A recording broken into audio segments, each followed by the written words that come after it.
If you're an Amazon seller, avoid selling FBA in 2023. In this video, I'm going to explain to you the pros and cons of FBA versus FBM, especially in the year 2023. I'm also going to show you 4 products that you should not be selling as FBA. And also, if you're new to Amazon, I'm also going to explain what exactly is FBA and what exactly is FBM.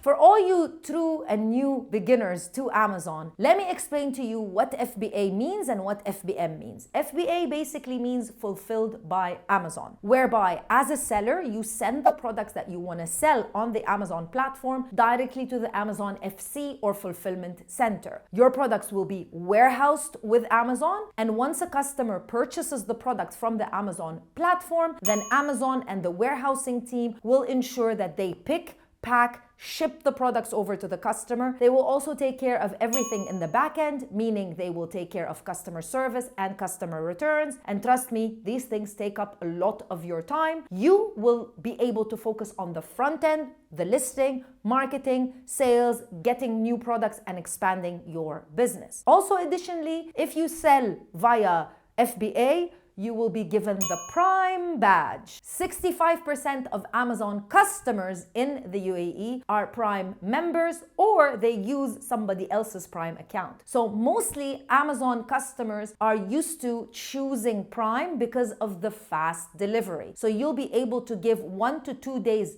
next day delivery if you are Prime and if your products are in the FBA warehouse. Now, FBM is the exact opposite. It stands for fulfilled by merchant or merchant fulfilled. The whole idea is the products are with you, they are warehoused with you, and you will fulfill them once a customer orders the product. You can use 2 systems or methods. You can either do self-ship, where you're working with courier companies and shipping the products directly to the customer without going through Amazon, or you can do easy ship, whereby you go through Amazon's preferred delivery courier partners, whereby you prep the product and then they come pick it up and deliver it to the customer, which is, I try to explain it in a way where it's like 50% you and 50% Amazon. The good thing about doing FBM, I'm going to tell you exactly which products you should be doing FBM for, but the good thing about doing FBM is that you do not pay additional fees. Now, before I continue, if this is your first time watching a video on this channel, hi! My name is Crystal and I'm the founder of Amazon Sellers Society and Sellers Society. On this channel, we're completely obsessed with Amazon and e-commerce and focused on the Middle East market. We have an ongoing competition. Make sure that you are subscribed to the channel, like this video, and leave me a comment in the comment section below so that you can enter and potentially win a 1-hour consultation call with me where we talk about everything Amazon. We announce a winner in every video. So the winner in this video is this comment. Thank you so much. Now, before I show you the 4 products or the 4 category of products that you should absolutely not sell as FBA in 2023, let's talk about the pros and cons of doing FBA versus FBM. Number 1, con would be selling seasonal products as FBA. Seasonal products and trending products are meant to make you quick money. So sending those products over to the Amazon warehouse is going to take a little bit of time. Number 2, you're not going to be able to have full control of your inventory, and you're going to have to pay additional fees, which is not the right system to follow when you're selling trending and seasonal products. However, the good thing about selling on Amazon via the FBA business model is that they will do all the picking and packing. And trust me, that takes a lot of your time. That is valuable time that you should be spending on something else, such as growing your business, improving your ads, doing maybe external ads, marketing, finding new products, anything other than just picking and packing. Maybe in the beginning, it doesn't seem like it's going to take a lot of time, but once your business gets started and once you start generating a lot of sales, then it will take a lot of your time. Now, the good thing is if you don't want to send your products over to the Amazon FBA warehouse, or if if your inventory is full at the Amazon FBA warehouse, you can also do fulfillment via third-party logistics centers. And the good news is there are plenty of these centers anywhere, UAE, KSA, and anywhere all over the world. They will act as if they are your FBA prep center, but they are an independent third party. They will do everything, warehousing, picking, packing, everything that is required. And normally they charge almost the same amount as Amazon. Now, the one thing that a lot of people don't know is that once you send your products over to the Amazon FBA warehouse or the FC, the fulfillment center, then you have absolutely no control over your inventory. You can't just walk into the Amazon FBA warehouse and ask them to inspect your products or ask them to swap your products. You don't know anything and you have no access to your inventory. You can't even see the state of the inventory, which is basically giving Amazon a lot of control and you giving up a lot of control. These units that you have bought, you have spent so much money. So it is kind of a little bit difficult. So of course you can remove the inventory from Amazon, but it's a whole process and it takes a little bit of time for them to just remove the units and deliver them to you anywhere that you live. And they can only deliver them to you if you live locally or if your address is locally. So if you are selling on Amazon UAE, but you do not live in the UAE, if you want to do a removal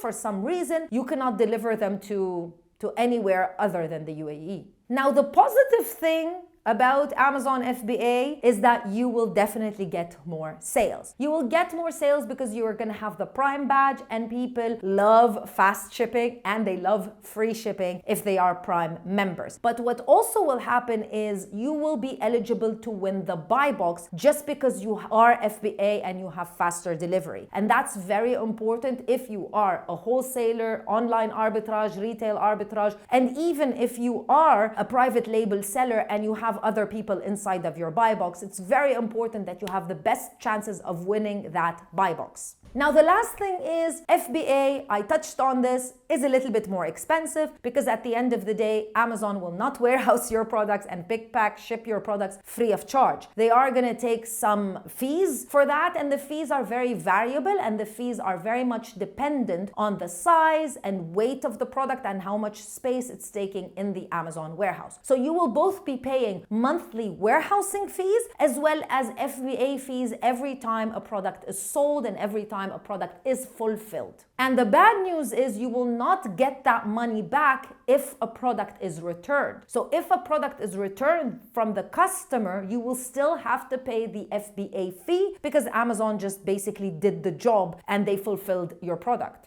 Okay, now you know everything about FBA versus FBM. Let's talk about the products that you should absolutely not sell as FBA in 2023. Well, let's start off with the obvious. I guess you already know why, when you see this, why this is not a product that should be sold as FBA. First of all, this is the epitome of a seasonal product, a beautiful Christmas tree, very, very short span of sales on Amazon. Not only that, this is an oversized product. So the seller is currently paying 34 dirhams in FBA fee alone. And selling the product at 146. Now, they are a bestseller, and I'm sure because they are a prime seller, that is one of the reasons why they are a bestseller. That makes a very big difference. However, if you're new and you're launching a product for the first time, you're not brand registered, something like this, it would be much preferable for you to sell it as FBM.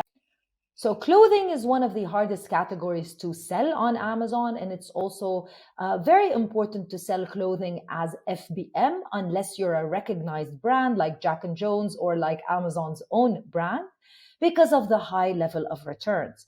And again, like I explained earlier, when you are doing FBA, if you get a return, you will still be paying those FBA fees. And also, it's a little bit hard to analyze the amount of different sizes or different shapes that you should be sending over to the Amazon warehouse. What I mean by that is, so for example, these Hanes t-shirts, the seller, this is a recognized brand. However, if you are a new seller, you don't know how many units you should be sending from the small, medium, extra large, large. So it's very important in the beginning when you launch to launch as FBM, analyze the market demand, analyze the size demand, and then be able to pivot to FBA once you are more recognized. It's always a good idea to sell perishables or products that have an expiry date as FBM. These again are recognized brands like Nivea and Sunshine Nutrition. That's why they are able to sell as FBA quite easily. But if you're launching a new product in this type of category, it would be much easier for you to control your stock by keeping your products as FBM, because you would be able to basically control the expiry date, not send products that might perish, be able to sell products that have a really close expiry date off of Amazon quickly and offload them. Once you have them in the Amazon warehouse, it's really tough to get those products out of Amazon. You can do a removal, but it takes a little bit of time. It takes almost 10 to 15 days for them to be removed from the Amazon warehouse. And that is valuable time when you have a perishable product. Now, this is an example of a product that would be best sold as FBM. This hair oil, which is a very small product, and it makes sense for you to send it over to FBA.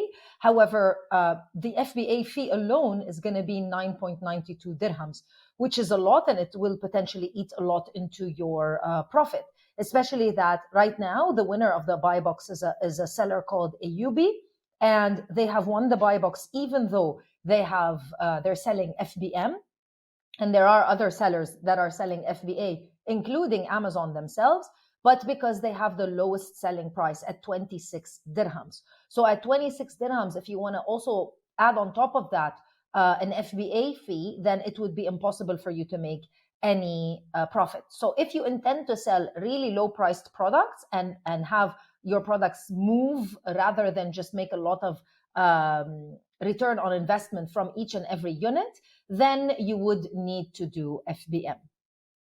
If you want to learn a little bit more about how Amazon works as a business and how you can get started selling your products on Amazon in the UAE and KSA, make sure that you check out our free training, link in the description box of this video. Now, if you want to know exactly how to do product research, I would highly suggest that you watch this video with Helium 10, the best tool, arguably the best tool to use on Amazon in the UAE. I'll see you in another video with more information. Bye.